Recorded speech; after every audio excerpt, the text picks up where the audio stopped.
everybody. Welcome. What's up? Welcome to Trek in the Valley, the hot box edition. Yeah, seriously. Very hot in the studio today. My name's Adam Ordahl Quinnell, and I'm here with Hi, how's it going? I'm Al Hurt.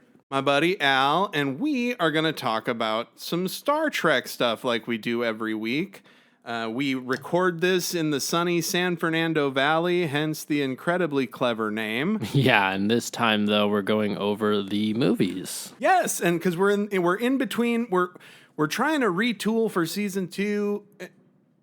Helicopter. Yeah, that's a helicopter. That's funny. We're trying to retool for season 2 and figure out what kind of new fun shit we're gonna do to explore the ongoing adventures of the Starship Enterprise. We need to set up our countdowns too to other things. Yeah.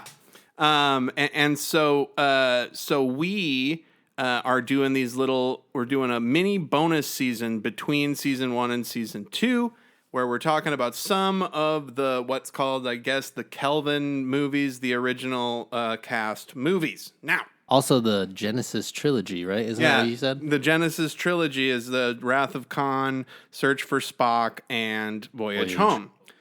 So today, if you're an avid listener of Trek in the Valley, thanks for coming back. Welcome back. If you're new, welcome. We basically just do a recap of some Star Trek content. Usually we're talking about the original series TV shows, and then we're talking about the movies. And I'm super fucking excited to get to today's, because I love it and have forever, Star Trek IV: The Voyage Home, end of the Genesis trilogy. And such a different tone compared to the last two. Yep. And well, because What year was this? This was 1986. 86. Okay. And it was directed by Leonard Nimoy. Okay. And it was written by Gene Roddenberry, Leonard Nimoy, and Harvey Bennett, who produced all this stuff. Here's the thing. Well, it was all, but see, Gene Roddenberry just got the based on, so he didn't write any of it. True. But the point is, what I realize is so fucking crazy about this is I like this movie so much more than Search for Spock.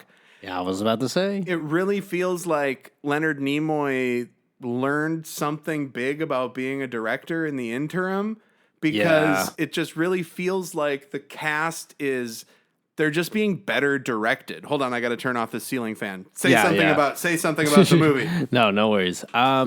Basically it was the pacing definitely for me, that it felt more like a film now than a long episode of Star Trek like Search for Spock was. And the fact that like he understood, I don't know, like it was just easier to go along with for a movie lengthwise compared to Search for Spock, because it just felt like it dragged on until they found Spock in the last 20 minutes. Yep, I feel like and then someone died. Part of the pacing, his Kirk's son that he just found out about 2 weeks earlier. Exactly, and they sum it up in 2 sentences at the beginning of this movie. Okay, so that's one thing that I want to talk about with these three movies. With these movies, so Search for Spock starts out with you watch the end of Wrath of Khan again. Mm-hmm. And it does that cool thing where it like pushes in and it gets bigger. You're watching like the security tape or whatever. It's black and white. And in this one, they just kind of they're watching it because Kirk is being court-martialed. He's not there. This 100% makes sense. Yeah. So basically, there's a Klingon who's accusing Kirk and the Enterprise and the crew of stealing a Klingon ship and killing a Klingon captain. These are things they did do. For sure. Everything happened. But he's denying that captain did all the shenanigans that Doc Brown Klingon did. And the Genesis dilemma and all that. Yeah, so what the Klingons are accusing, so we start in this courtroom, what this Klingon, I think he's played by the guy who plays the old dude in the Ocean's 11 movies? No way. Let's find out. Well, they use that also in the background. They use the Genesis graphic again, and they're milking the footage from the last movie, just kind of getting people on track right now. Yes, it's definitely like they wanted these films to have that connective tissue, which when I was a kid, I didn't get.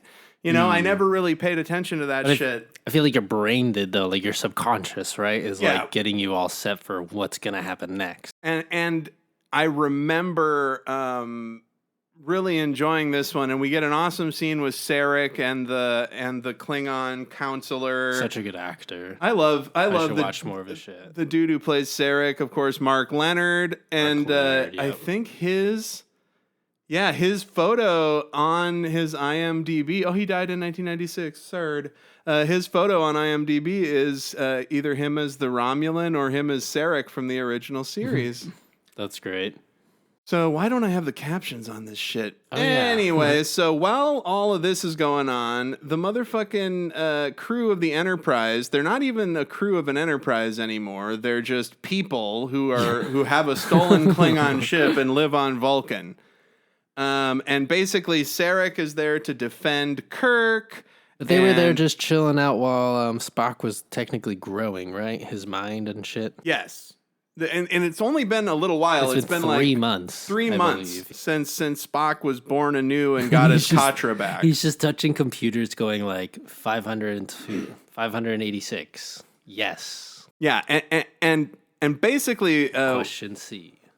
what the Klingon what I was trying to mention, my mind took a shit. Yeah. The Klingon is basically saying that Kirk and the Federation were developing the Genesis thing as a weapon.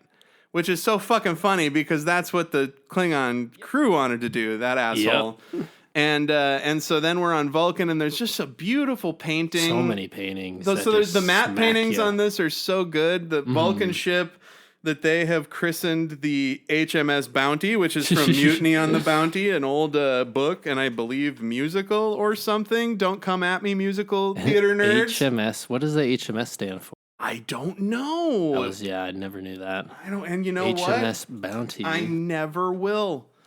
And what I want to know is how do these people keep aging so many years? Like it must be a tough life. Months. Well, it's got to be a tough life on Vulcan, you know, for a human. It's super fucking hot. I would like to think though that the Genesis device just sucked something out of them. You know, they aged a little faster now. There you go, because they were because they were near the Genesis planet. Yes, makes sense. I really there was a kind of a peppier opening theme. I'm just kind of looking at my notes. This has definitely a quicker opening, more upbeat, but it is pretty funny seeing all those people fix up the Romulan ship.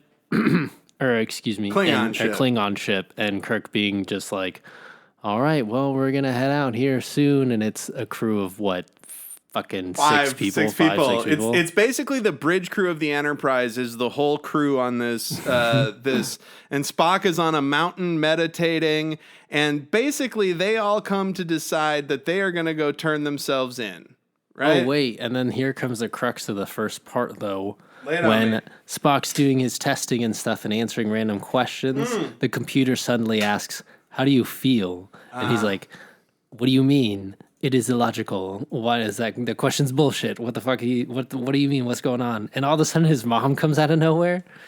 She's just like, "You need to answer the computer how you feel because it is of your human side, Spock." And he's like, "I don't know what the hell you're talking about.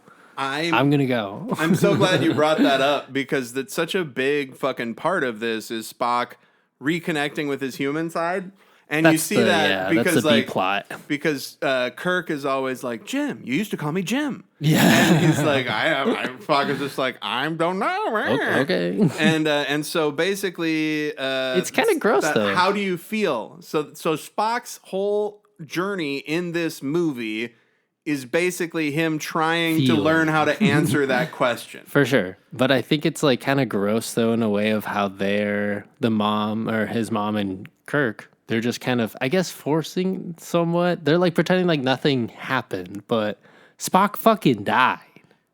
And then he was born on Genesis in what, maybe 2 weeks? So I think that they don't spend enough time talking about how fucked up that shit is. That's what I'm saying. Because I don't think that that ceremony. Okay? I don't think that ceremony is meant to put your Katra back in a body. It's meant to put your Katra in like the family consciousness. That's like your family history goes into like one person or into like a library of thoughts. Person. Trek nerds don't I mean, schizophrenic. you can help me with this, but don't correct me. But I'm sure that's something like that. God, dude. And so That's a lot of personalities. well, it's just it's their memories. Oh, You know, yeah, right. you're basically Memories. just preserving who they were in your family's Interesting. thing. It's sort of like I think of it like I feel like it's like how the changelings live in the Great Link or whatever. I think it's like your Vulcan. You put your memories in your family's memory hole. And honestly, if you're a holes, big time yes. Trek fan and you've stuck around this long, more power to you. Yes. But so yes, they don't talk enough about how fucked up it is that Yeah. that they made a new Spock body.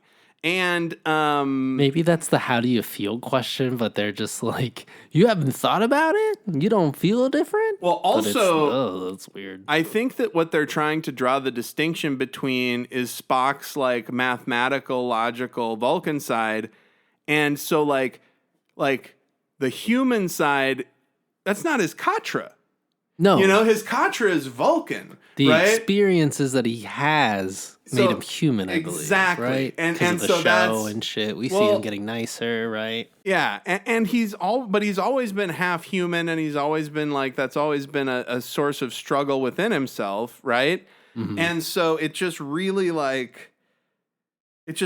made sense to me just now as we're talking about it on the podcast that what if his Katra isn't his humanity at all? And so this is him just rebuilding his humanity from nothing. That's what this felt like. And yeah. that's why it's you watch the whales die in the video and stuff. Like he's learning the worst about humanity and then also the best when they end up coming together That's to save true, everything at the yeah. end. So then we get to the. But he like still knows what a ship is. I don't know. It's kind of weird how Well- they juggle around that, right? I think that what they're trying to imply is that humanity is just a little more vague. It's a little more undefinable. You can't take Right, somebody's preserve it. humanity Yeah, out and you put it can't in preserve later. it. Mhm. It's something that's learned to a degree. That's and true. And it's so fucking funny that we're talking about this because my wife and I were just watching an episode of Strange New Worlds. Oh, yeah? Where an alien race accidentally removes Spock's Vulcan DNA.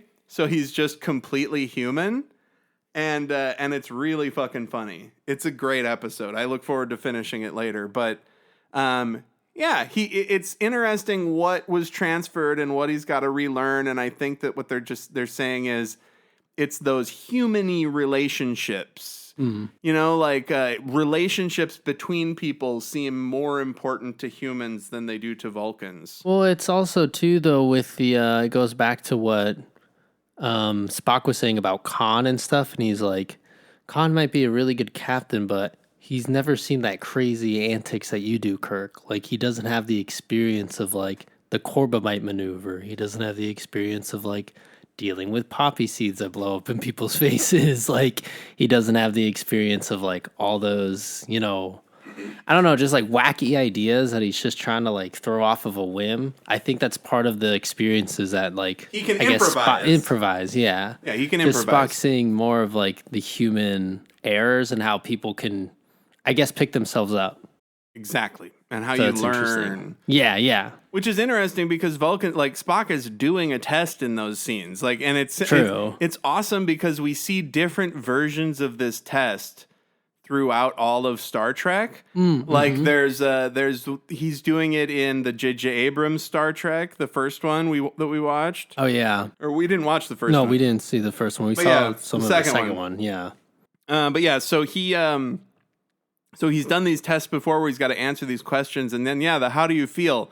And it's already just such a fucking good movie at that point, you know? True. And then we get the inciting incident of the plot. So we've been talking about yeah, character that's and shit. right. And then we get this big The cylinder. it looks like a stogie. It looks like a big black piece of chalk. So Yeah. so there's a spaceship that gets a message from a probe in the neutral zone. Yeah. And they go and check it out, and it's a giant probe that's got it's like a long onyx cylinder that's got a little spinny globe At the very end at the of very it. end of it. Yeah. And it's is so bizarre. and it's making a weird sound. Do they name it though in Star Trek? They Like, just what is call it the called? probe. The probe. Yeah, they call it the probe. You want to look it up? It's weird. It's screeching and it immobilizes this ship. And it just shuts off power everywhere. Yeah, it just sucks up power, basically. But it's also like they need power to live out there. Right. And I gotta say, man, these shots of the probe are so good. Oh, and that first part was just kind of eerie, though, how it's like you see them kind of thinking, oh, this is just going to be a casual flyby. We'll see what happens. And then as the power runs out, they're running out of life support. Yep, and they're like, "What's going on?" And then they communicate, and it starts to get red.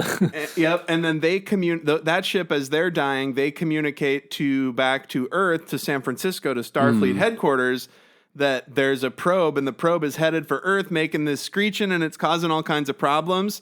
I do want to say that they do an awesome edit from the probe to the map painting of the Vulcan ship. Oh, look at that. Yeah, it gets kind of that nice wide shot of the cylinder, the probe, and then right to the mass shot of the wide shot of the... see, you get it. I got it. I never thought you didn't get it, but it's great. And so now just verbalizing it. The Enterprise crew now has to fly back to Earth to turn themselves in for being little scamps and trying to save the Genesis device. They're just like, we got to go back. We're in trouble. It's Earth, though. It's their home, right? And so they say goodbye to Saavik, who's going to stay on Vulcan, which is weird because she did all the Genesis stuff too. She was like, this was so fucking awful. I don't want to go on another adventure. No more Starfleet for me. Fuck this. I don't even know why I have this costume. That actress was making a pilot or something. Just going to stay here. So the ship effects in this look great. I don't know I didn't Google, because we don't do any research historically. I didn't Google like what the shot of the space dock that they've had in the previous movies looks so fucking good, and the probe approaching it like I would love to be a fly on the wall. What a dumb cliche, but I would love to have been a fly on the wall when like Leonard Nimoy was working with the designers like on all this shit. Oh my God, yeah. Oh man. And so this space dock is the big space dock that's orbiting Earth, right? The probe shows up, doing its screechy, kills the power, wow. and then they're not they aren't Bones or the bridge crew is what I'm going to call them. Yes. The Enterprise crew, even though they're on a Klingon ship, they're not able to communicate with Earth, obviously, because of the probe. And there is a really good scene between Bones and Spock where Bones is like, "Hey, man, I'm glad you got your soul back in your body." Oh my God, dude. It was kind of freaking me out having you in there. I turned to you at this part, and I was like, they're finally addressing it. It's been like 20 minutes. Yep. And then Spock's like, I don't know. Well, I mean, I guess. Well, because Bones Doesn't he shrug off his question? Exactly. So how that scene started was Bones telling Kirk that he has some trepidation about Spock because he is a 3-month-old, essentially. Yeah, that's what I'm saying. His body is 3 months old. And so then they get a distress signal from Earth because Earth is now completely fucked by the probe. All their power. There's all these weird special effects storms happening. Lots of clouds swirling around, and the probe is hovering over the ocean, blasting the ocean with this signal that's just this wild screeching because they haven't figured it out yet. All the oceans are like draining, right? Well, they're like splitting and stuff. They're boiling. It's boiling, it's doing all this weather to it. It's like a wall of steam, and then all these clouds are going over the Earth, and so then isn't it like no sun? Yes, that's what they're saying. They need the sun for everything, and this is going to be the end of the Earth. And so the president, who looks like Carl Reiner, who directed Spinal Tap, the president sends out this distress call that basically says, "Stay away from Earth. Don't come to Earth. Yep. Don't come to Earth. There's a probe draining all the power. We're trying to figure out what to do. What's going on? We can barely send out this message. Don't come to Earth." And of course, the bridge crew gets that message. They gotta go to Earth. They gotta go to Earth. And Let's so save them. Spock posits that, hey, we don't know what this fucking probe is. It might be unintentionally doing this, which is it's funny because that goes back to how he was acting in Star Trek The Motion Picture about the Voyager. Voyager? Like, it doesn't know, what it's doing. And this is where we get the first big reveal of the thing where Kirk asks Uhura to, like, slow down and isolate some sounds from the signal. And they find out that it's the songs of humpback whales. What? Oh my God! What? How? Why? How? Yeah, that was the first like. How would a massive alien probe? Oh, because they think that they think that this probe has been communicating with Earth for a long time, right? Mm-hmm. And Spock is saying, "Hey, there's a lot of other intelligent life on Earth. It's not. It would be arrogant to think that they would just want to talk to humans. Mm-hmm. So they hypothesized that this probe was talking to whales, and the whales, it stopped hearing from them because as they find out, they fucking went extinct in the 21st century. So then the probe comes to Earth to be like, "Where are my fucking whale friends, you fuckers? What'd you do?" And this is like the first like little click when it goes off the rails for me. Like this first like whales. All right, we'll see where it goes. They here, figure it out, and then dude. It's perfect. But anyways, perfect. It's a nice little crescendo we get to. So they find out. Yeah, we gotta find. They're like so. It's just so funny because yes, they know the thing. Whales. They know the thing is trying to communicate in whale song, right? But they don't actually know that if they did find whales, if that they would communicate with the probe and it would solve this problem, right? But Spock is like, well, of course, we got to go back in time. And they've done it before. They do the time warp slingshot around the sun. They're like, there's no more whales now, so let's go back. And then they're like, how do we go back? Oh, we did it before. We've done it a bunch of times. 2 or 3 episodes. Yeah, we do the time. Let's do the time warp again. The whip around the sun. And Bones is worried about it because the Klingon ship is a piece of shit. The shake and bake around the sun. Exactly. And that's what they do. They take the Klingon, and so they got to get it up to warp 10 to do this, which is like the fastest. Well, yeah. And it's so funny how the Klingon ship is just falling apart, like nuts and bolts, and struts are shooting out, and lots of smoke. Fucking love that shit. And it's all shaking, and they're just like, oh. And they have their heat shields at maximum. And when are they turning the corner, though? That's like the 30-minute mark. We get... Well, hold on, because he tries to tell. God, remember the trippy thing? This is one of the best parts. So when they get into warp 10 and they're actually in the time warp, there is a fucking awesome special effects sequences of like all of their faces coming out of the clouds of time. Yeah, and they're really like weird. They're like It's so fucking great. No, so right before all of this though is like they lay out the plan, right? They're gonna go back in time. They're gonna find 2 whales. They're going to bring them back. They're going to have them talk to a satellite. Yeah, right? Pretty straightforward. As they're going, though, it's one of the funniest parts to me was right before they took off was, the whale. We're looking at a big whale. So then Kirk calls San Francisco or whatever, the base, and he's like, hey, okay, we see that the probe is killing, draining all the power. We figured out that it talks to whales. But whales aren't here, so we're going to go in the past and get some whales. We'll be right back. And then they are right back at the end of the movie. Exactly. It's been 10 minutes. Fucking love it. It's hilarious. So they successfully go back in time. And like, what the hell is Kirk doing? And then he's gone. They end up in San Francisco, and they've run into their first problem. It's these damn cheap Klingon dilithium crystals. The time warps wore them out. And it's going to take, they've only got about 24 hours because they're in a Klingon ship. So they're cloaked in a park in San Francisco. And so they've only got about 20 hours of energy. They got to find a way to re-energize those crystals. Yeah.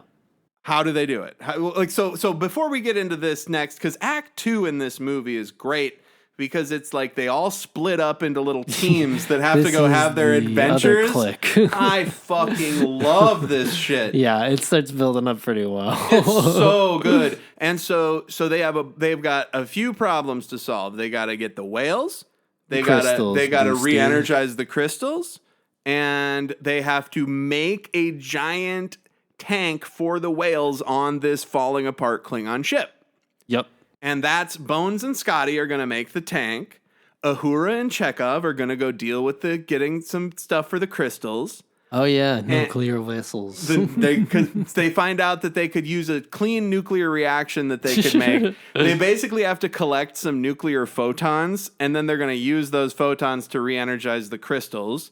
And then Kirk and Spock, Jim, they are going to go find some whales. And they walk around for like a little while in San Francisco. There's a hilarious scene when they land the ship in a park. They're cloaked, and there's an image that I remember of this from when I'm a kid. The ship crushes a garbage can. Yeah. And these garbage men that are watching it are like, I didn't see nothing. And that's like classic 80s bit. That's like a bit they use in Ghostbusters of the two working men, union men, see something crazy happen and they go about their day. They don't pay me enough to worry about no fucking spaceships in San Francisco. And so Kirk sells his fancy old glasses to get $100 that they split between the group of them to go do shit. That's right. He says the lenses are broken, so they got $100. And he was like, well, the frames are still good, though. How much do you want? 100. And Kirk's like, is that a lot? Yeah. And he's like, sure. The guy smiles. Like pawn shop guy. And so and then Kirk and Spock have a really funny scene where Spock is like trying to find whales. And then a bus pulls up with a banner on it that says, whales here at the aquarium.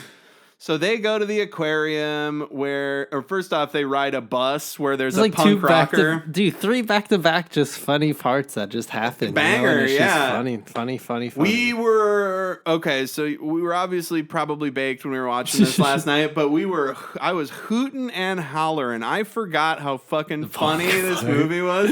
And like Kirk says, Kirk is walking in the street and he almost gets hit by a car, and the guy calls him a dumbass, and Kirk says, well, double dumbass on you. And then Spock, like, they talk about, they're on the bus, and Kirk is saying, hey, or Spock is like, your language has gotten a lot more colorful since we've been here. And Kirk's like, that's how they talk, man. You got to get in the groove. Yeah, that's how you get their attention. You got to cuss every other word, or nobody's going to listen to you. And then there's a punk that's listening to loud, very generic punk rock. And this is like an 80s punk in a movie if I've ever seen one. For sure. And then Spock gives him the Vulcan neck pinch and the bus applauds. That's hilarious. And so, is that what happened? Did I miss it? You did, right? Wait, go back. Yeah, I want to see it too. No, I thought, doesn't Kirk turn it off? No. Kirk asks him to turn it on. Oh, yeah. He gives him the finger. So come on. Kirk asks him to turn it off. The punk gives him the finger. Spock reaches over and knocks him out. Really hilarious face on the punk. Woo! Pretty great. Everyone just cheers. So, and he's, stop calling me Admiral. Call me Jim. You called me Jim. I'm Jim. That's they're not even like, we're from a different time. We can freak everybody out. Exactly. They're just like, call me Jim. And now we meet our female love interest, Gillian, who's played by Catherine Hicks, Catherine Hicks. She's the mother from Seventh Heaven. Al picked that out, and I was like, oh my God. That's cute. You probably had a little crush on her when you were a kid. Seventh Heaven mom. It was pretty cute, though. Dude, she's hot. Yeah, she's hot always. So she is a whale biologist. Yep. Which for me is fucking hilarious because There's a banger line later. I didn't realize that the jokes in Futurama where the whale biologist is like, I know what I'm talking about. I'm a whale biologist. I didn't realize that was referencing this. Yeah. And so she's a whale biologist, and Kirk and Spock are with a tour group because they have the first 2 humpback whales ever to be in captivity. What are the odds? Wow. And she's studying them, and they're going to get released because they can't take care, because the company that runs the aquarium doesn't want to take care of them anymore. They're going to release them into the wild where they're going to get killed by whalers.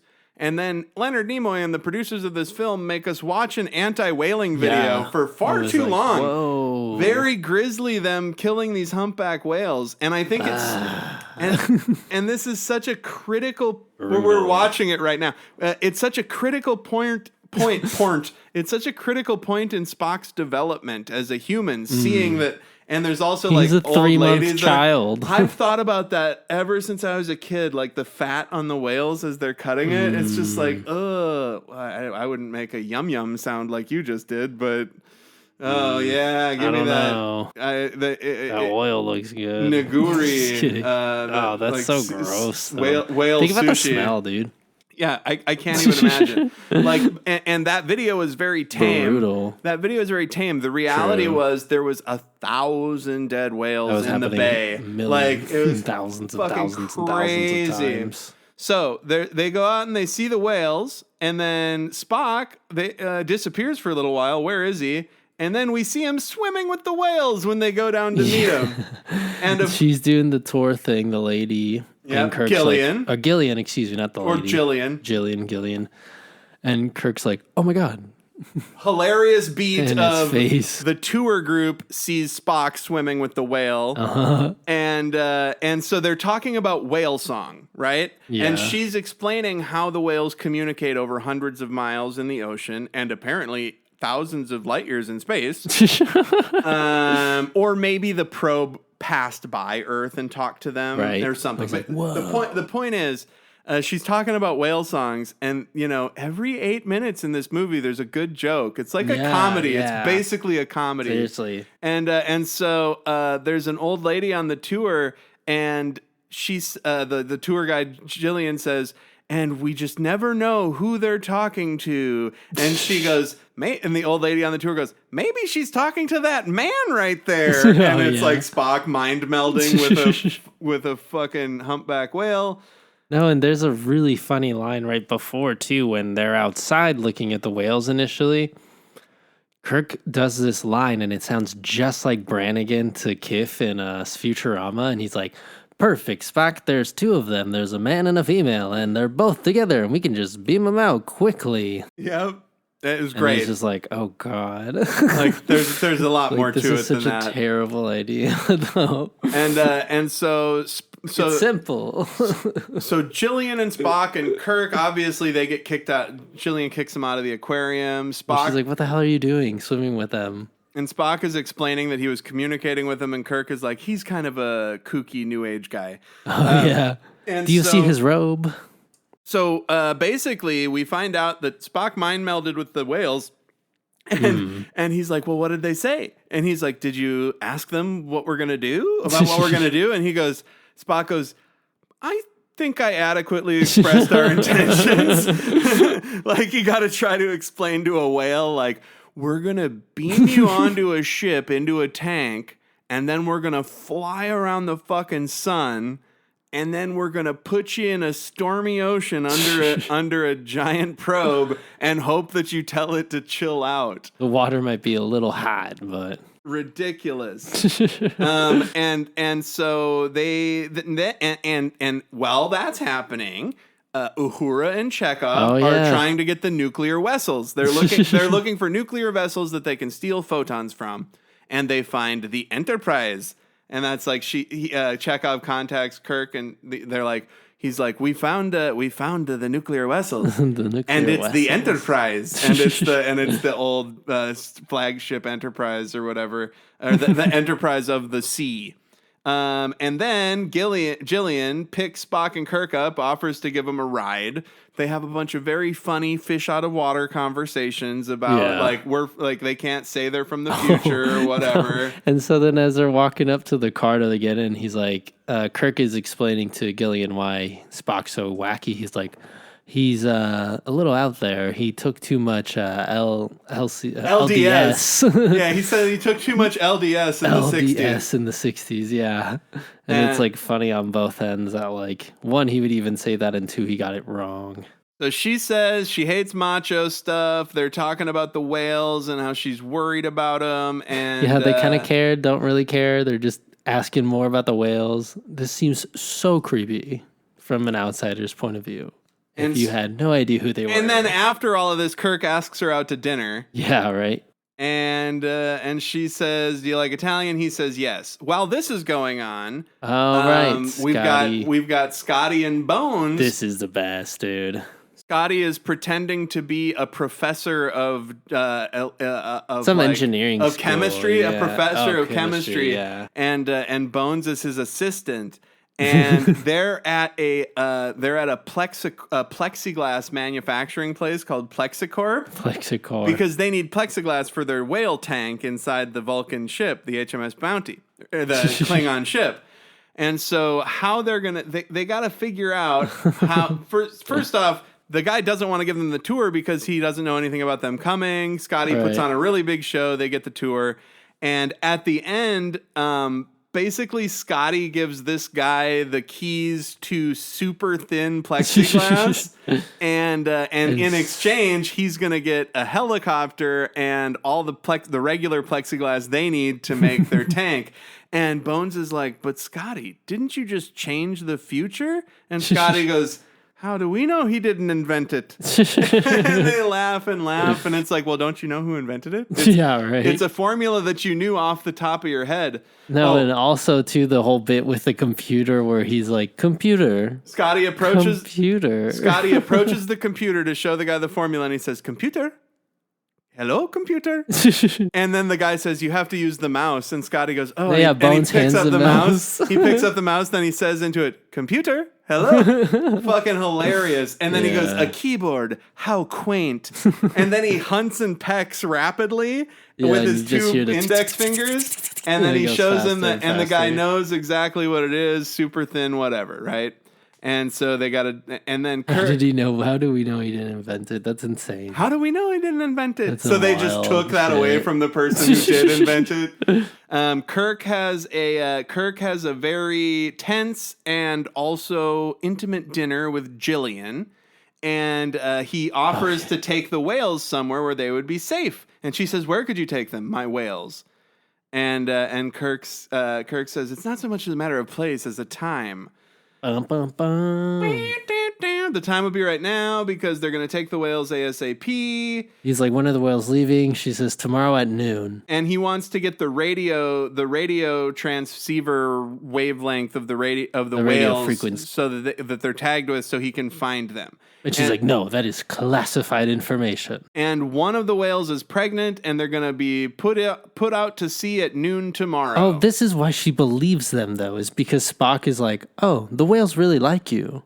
Also, Gracie's really pregnant." Oh, she's yeah. like, "What the fuck? Nobody How do you knew know that?" Yes, yeah. Good job remembering. Yeah.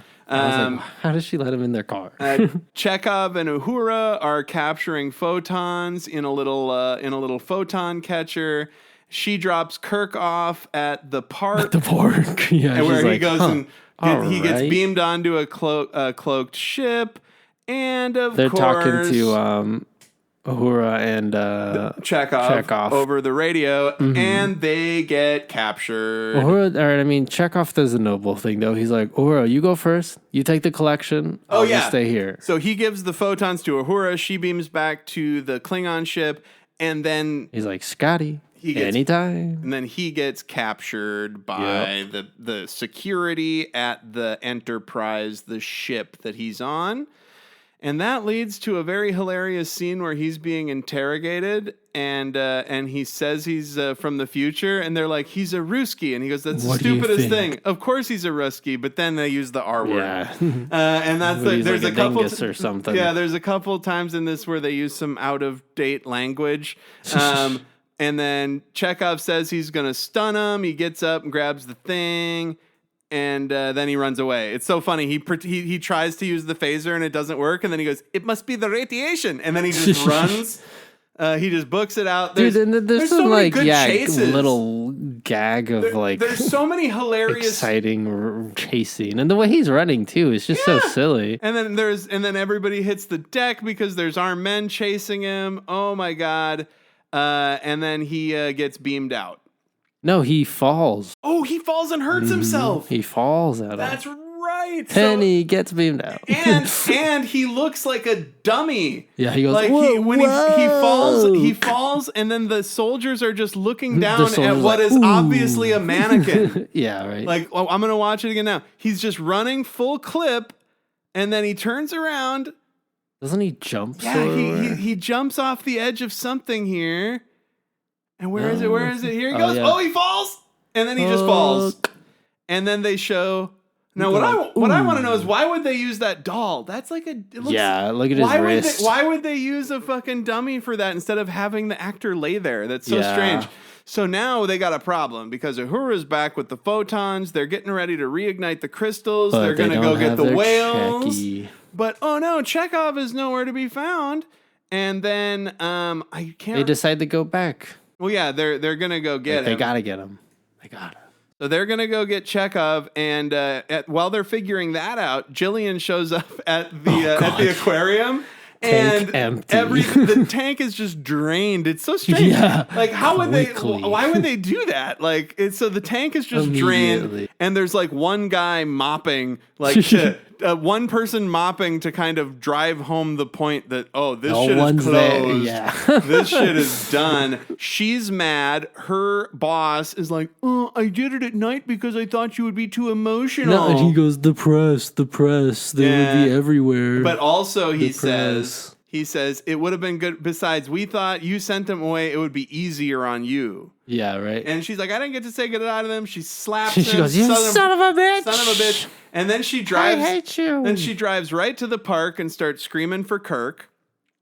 And Scotty and the other dudes are putting a big plexiglass plate with a helicopter into the cloaked ship. And you just see this and kind she's of she's like, I can see you doing stuff. Yeah. Where is Kirk?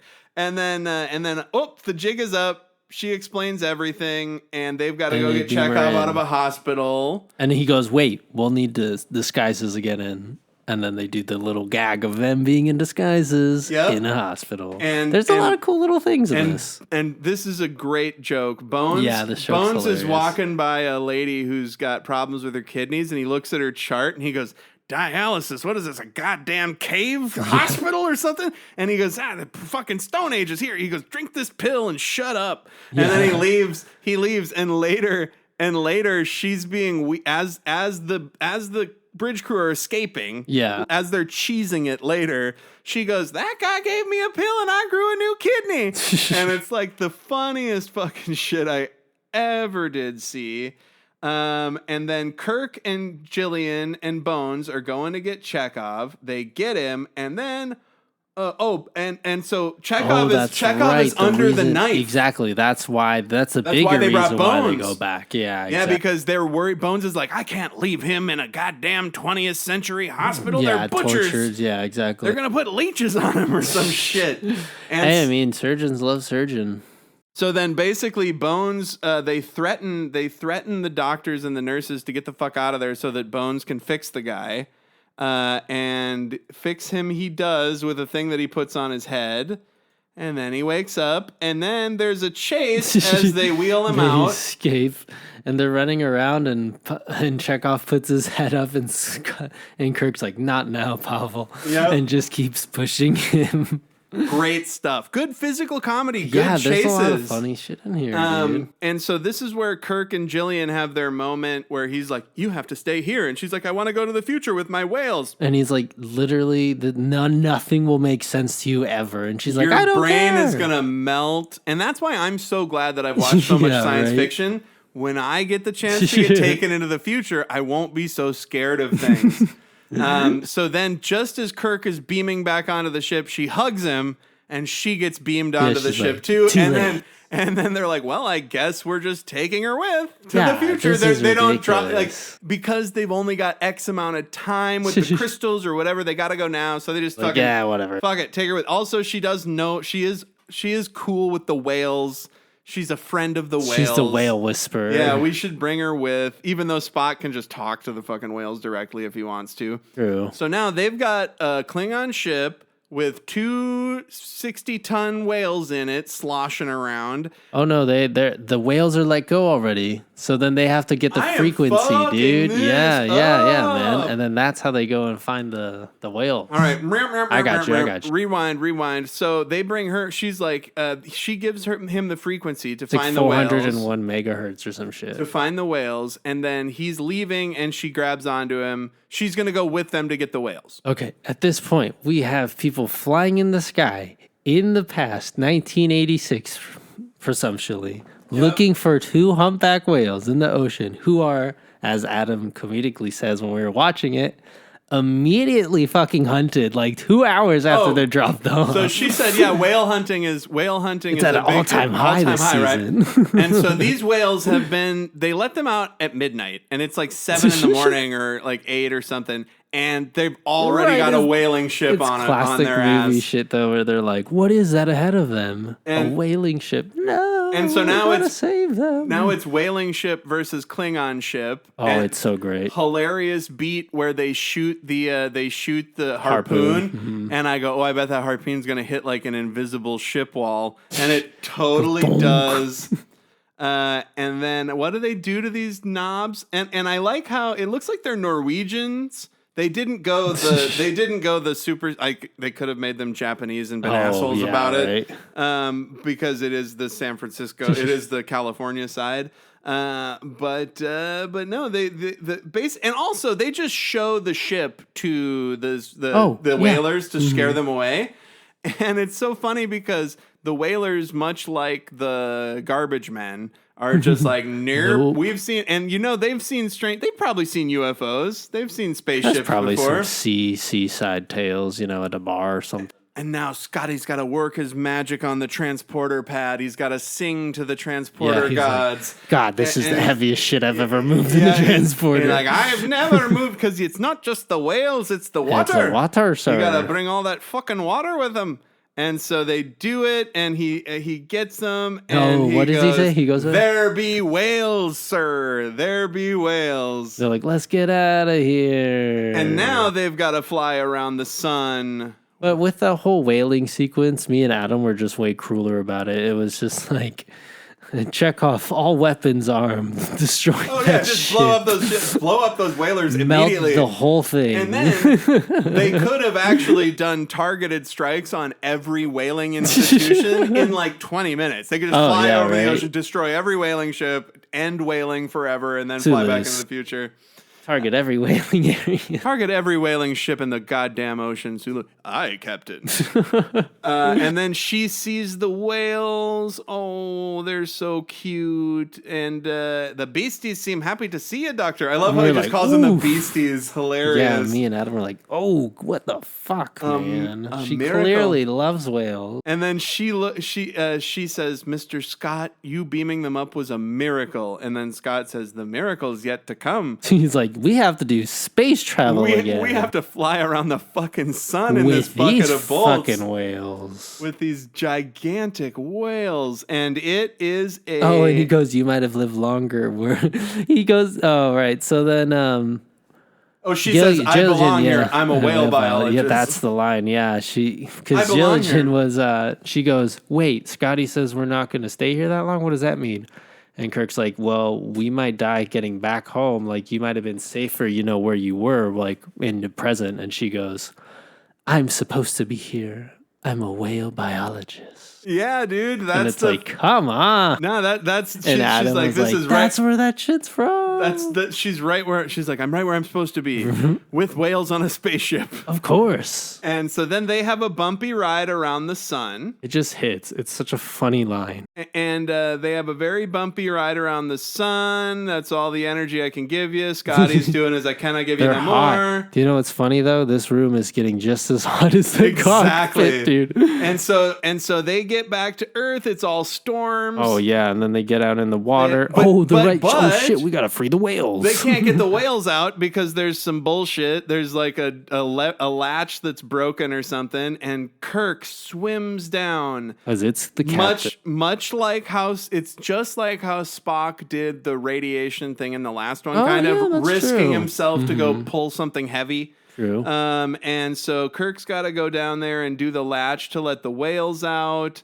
And that's And because he's the then- captain. The captain's got to let everybody off before himself. Exactly, even the whales, because they're sentient life. Exactly. So now we get this beautiful sequence where it's like Starfleet Command is falling apart, and then the whales start talking to the probe, and like the probe goes vertical above the Earth, and the whale goes vertical. They're It's just like posing. it's like they're not just communicating verbally; they're communicating with like their posture and shit. Yeah, it's like symmetric. And like I said, I don't know the 4K or Fucking HD. hilarious. I don't know the 4K or HD remastering status of this. It did say that it was in HD 4K on Paramount Plus when I selected it. Yeah. But the probe looks so good, and like the beam of light on the little planet thing at the base of it, and then after it talks to the whales, it positions itself like a whale, and then it sucks its little its little moon into its light hole, and then it flies away.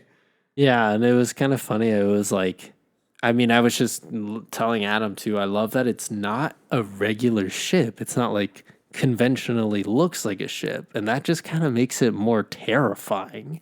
That it's just this big cylinder in space that it's almost destroyed the Earth. Honestly, that's And like that's like terrifying. It's but in the whales. it reminds me of the monolith in 2001. It's like that mystery. Like, yeah. how does something that's just a rock like that move through space? How does it communicate? You know, they don't know anything fucking about that shit. Ooh, they should do like a lower decks or something where they go find it. So now, wait, we can't forget. So Kirk saves the day. Yeah, right? everyone's like, whoa, that was close. Well, that was good. Thanks for saving Earth and Starfleet, Kirk. Anyway, you're still on fucking trial. Yeah. So let's get back to this trial. And they basically just let him off. So they all stand side by side proudly as a team. Kirk offers to take the responsibility or whatever, and they're all and then basically they say, Captain Spock, you do not stand accused, and he says, Mr. President, I stand with my shipmates. They're all basically sabotage of the Excelsior, sabotaging willful the destruction space of Federation the property, destruction of the warp drive, specifically the aforementioned USS Enterprise, blew up the Enterprise, and finally disobeying direct orders, Starfleet when they Command. left. Yes, And it's funny too because Adam, you're like, okay, so the punishment is that he's just gonna get demoted to captain, and they're all gonna be fine. well, and now I have seen this before, but I promise you, I would have predicted. Oh that. no, for sure. I was Like, thinking that's that the whole, too. like, I they're was like, gonna- he's probably gonna get. They're going to exactly demote him what to he captain, wants. and he's going to be so stoked about it. And yes, so basically, Kirk says, I plead guilty. And he's authorized to plead guilty. And everybody's like, and also, Jillian's wearing a future shirt. Yeah, she just fucking is wearing their clothes now, is like going to the fucking court with them. She's a Starfleet lady. Yep, I guess so. So they say, because of... She's a whale biologist. He says, because of extenuating circumstances...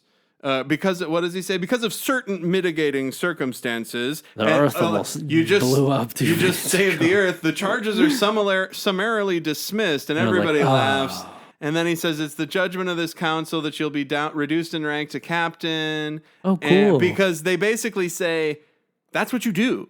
Like, you can't be a fucking admiral, dude. Like, Yeah, you just we're can't. done with this. You're a captain. We've been doing this for 3 movies now. You're Captain Kirk now. And he goes, you will oversee a starship with this crew. And Kirk looks like he's going to cry, dude. I didn't notice that the first time. And she's crying. Jillian's crying. Cry, yeah. Sarek's stoked. Weird alien face with no emotion That was is a big there. ass helmet. Big old alien head. And that guy looks like a bat cat.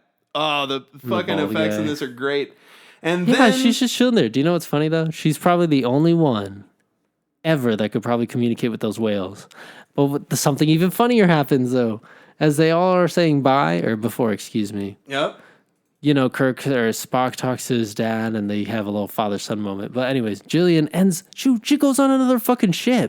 Yeah, she's like, I'm going to go do biology Spaceship. stuff. She says, I've got 300 years of learning to do. Oh my god, dude. I was just like, you're kidding. Dude, she's She goes, going "All right, to go do peace." science. She's like, I'm going to go look at space whales, motherfucker. Have fun. Thanks for the ride to the future, bitch. I ain't going to fuck you. Yeah, he's like, peace. She's like, I'm going to give you a little kiss on the cheek and then go be a future lady now. Thanks a lot. Never going Bye, to fuck you. loser. There's fucking aliens here. What are you talking about? Thanks for the ride, dumbass. Oh, and then Spock says to Sarek, "Can you tell my mother something?" And Sarek says, "What?" And he goes, "Tell her I feel fine." And it's like, yes. Nice little bow tie. And then after we get that little live long and prosper to Sarek, they show us the new Enterprise. Then going back and they're like, oh. There's a fake out. So they're all on a shuttle headed to the new Enterprise, and they show like one of those big ugly NX class vessels that Scotty hates. And then they fly over it, and you see the new NC 1701A USS Enterprise. Oh my God. My friends, we've come home. Like, yay. And we're gonna make another movie. And yeah, I feel like they definitely touched up these effects. It looks fucking great. Gorgeous. The new Enterprise flying away at the end. And it's super white interior. Yeah, it's bright. And Kirk says, "Let's see what she got." And that's what the end. Pew! And they're off. Now, a couple of quick things about this movie before we go. It cost before we talk about what we didn't like production box office. Here we go. Hold on. What's the numbers? Fuck you, IMDb Pro. I need IMDb Pro to see this shit now. What the hell? Hold on. Box Office Mojo. So what did you think of the movie while I looked this up? Oh, yeah. Dude, this was way stronger than 3. Like, if I had to rank them, it'd be 2, 4, 1, 3. I really didn't like Search for Spock. I would much rather watch cool effects and space stuff with V'ger than, like, them just waiting around. And as much as I love Christopher Lloyd too. Well, I don't know. It just felt the third one just felt so weird. Yeah, and it felt really, like out of place. The tone was weird. And this movie was just so well directed. So it really makes 4 me was think sillier. It really makes me but think it was that better.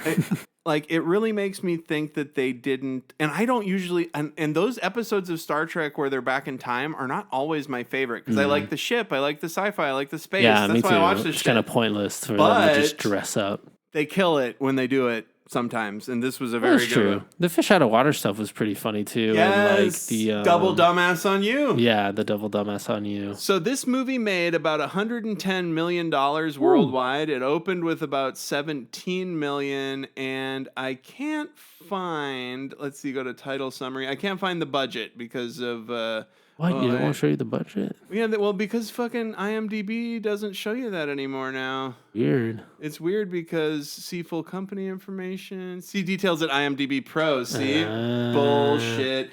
Anyway, still 110 million, that ain't bad. There's no way it cost more than 20 in 1986 when they made it. Let me check the compendium. Maybe it'll say. See what it'll say. I loved it. I thought it was fucking great. I was laughing. Sure. How would you rank them, the 4? Oh, I would say this is 1. Or no, this top movie. Well, I would say Con? this or Con. It depends on, am I in a funny mood? Am I in a serious mood? That's true. So this and Con are best, and then I loved that director's edition. So I would say, yeah, we're about the same. Con is number 1 just because it kicks the most ass, I guess, and then 4 because it's the funniest, and then motion picture, and yeah, I just didn't like.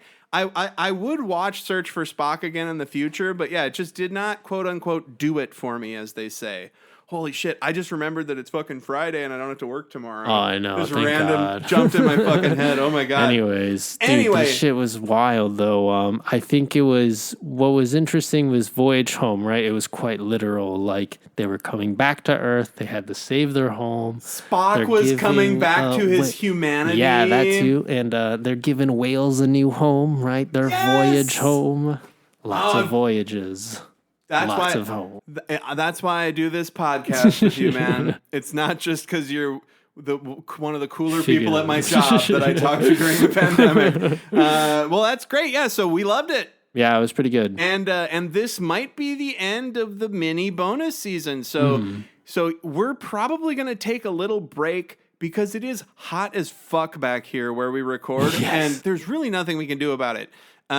So we don't know when season 2 is going to drop. But thanks for listening to these episodes about the movies. Yes, thank you. And we're going to be back with season 2, I would say within a month after this episode you're listening to. We'll get to it. It's just so fucking hot, you guys. It was 101 degrees in the valley today. I was just thinking buckets of ice and just put our feet in the ice. There you go. That could work, right? That's pretty quiet. That would work, and it would be quiet. And sometimes, even if it wasn't quiet, it's just a gentle little sloshing of ice. Turn it down on the editing here. Well, thanks for listening. Do all the stuff with the bumper. Wait, Rex. Oh, yeah. I was okay. So I do have a recommendation. I have one too. Actually, do yours first. Okay. Well, obviously it's album, it's music shit. Me too. And it's this house group. They're called Disclosure. They made like a really cheesy song in 2012, 2013. Latch. Been latching onto you. Anyways, they made some more like garage house and like it's kind of like a small little EP. And then they did like this crazy weird jungle shit in the middle. And everybody's like, whoa, what? Like, this is weird. So it was pretty interesting. The nice little gimmick though is that the album cover is like what is that called? It's all like stitching. It's all like sewed. Oh, and it's all just stitched. Woven. It's all woven, and it's the like a tapestry. It's a woven tapestry. Yes. And then the Spotify little videos as you're going through the album is her as an artist going through and stitching more and more and more, and then she's done by the last song. And I'm like, that's a cool little gimmick that they put in there, you know? Because it ties to the album and all that, and they're using the Spotify video and shit. So that was a cool little gimmick. But it's a strong start. Like the first 4 or 5 songs are really good, and then it kind of just like wavers off. So your recommendation is listen to the first 4 or 5 songs. Yeah. It kind of just like they get back. Right. It feels like they're doing something new, but they're kind of like getting out of their comfort zone a bit here. So I would definitely give it a recommend. It's called I think it's Alchemy. By who? Disclosure.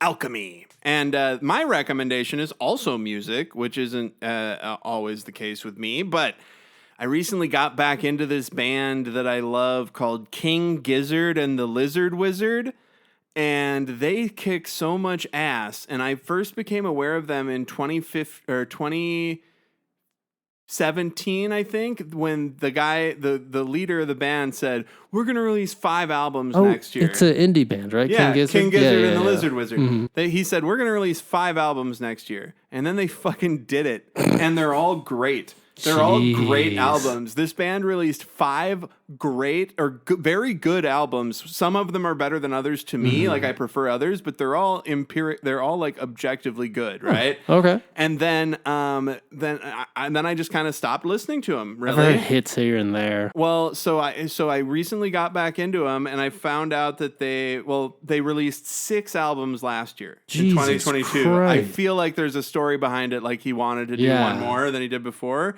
But and then they released a new album just last month. How long is each album? They're full LPs. It's 50 minutes, dude. Ooh. 8 songs. They did one called Microtonal Banana they wrote on microtonal guitars.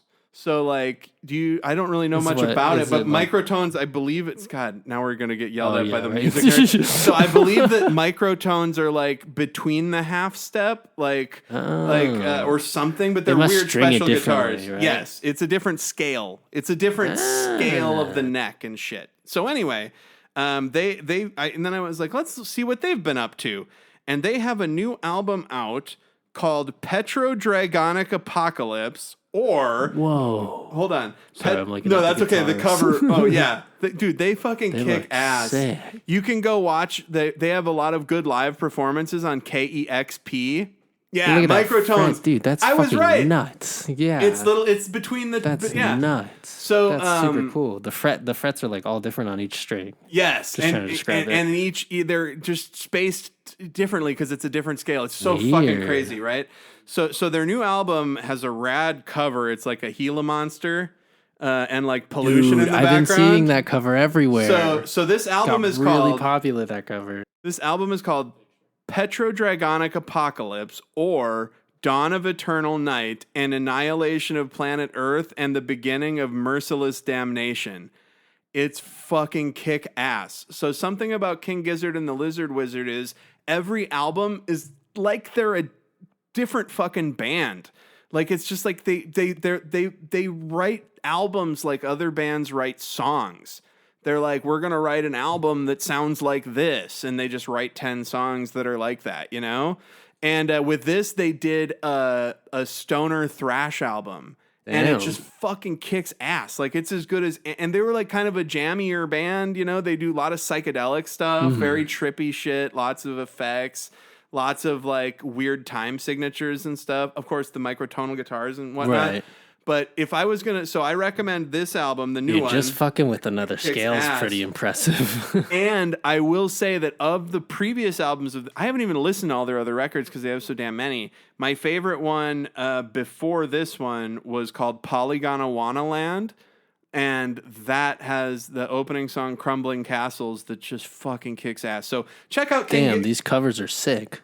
And that's they have to get art for 5 out. Like I've made albums with a record label, you know, and you have to like get art and shit. You gotta, and they just knock it out. I fucking love it. And they run their own. I believe they run their own labels, so it's all very in house. But King Gizzard and the Lizard Wizard, I recommend Polygona Land and Petrodragonic Apocalypse or all that other stuff. Have you heard of Butterfly 3000? That album?